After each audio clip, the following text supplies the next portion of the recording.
קודם כל צריכים להזכיר שהיינו בביירות כאשר אנשי אש"ף עם ערפאת בראש עזבו את ביירות לתוניס.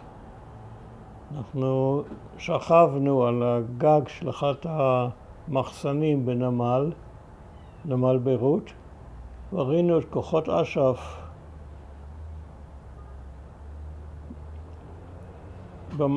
במשאיות עם דגלים מתנופפים נוסעים לנמל, ובאחד מהם מוסתר היטב היה ערפאת שלא ראינו אותו, ואז הם הפליגו. אז אמרנו שראינו מהגג את אנשי אש"ף הלוחמים יוצאים עם דגלים מתנופפים,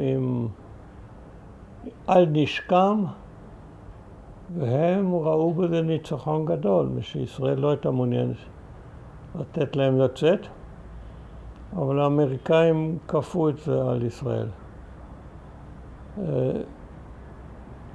באותה הזדמנות עשינו סיור או טיול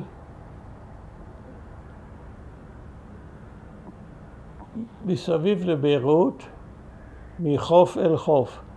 הרי ביירות בנויה על מין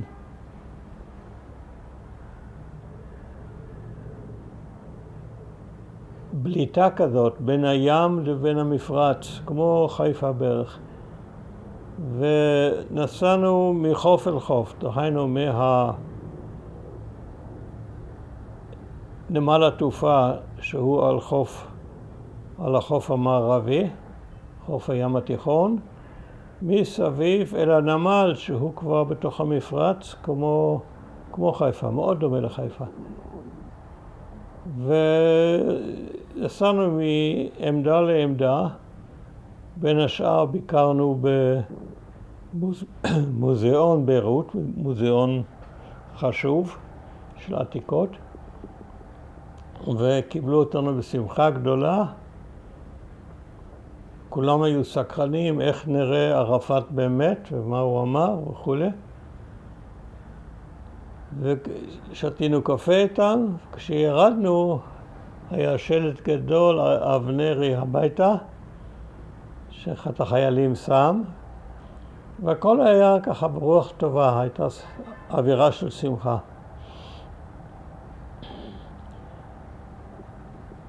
ערפאת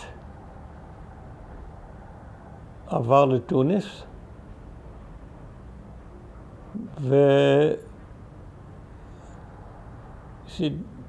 סרטאוי שעדיין היה בפריז, אולי נגיד מילה על סרטאוי. סרטאוי כל המלחמה היה בפריז, והוא היה, אני חושב, הקשר היחידי בין ערפאת במצור בביירות עם כל העולם.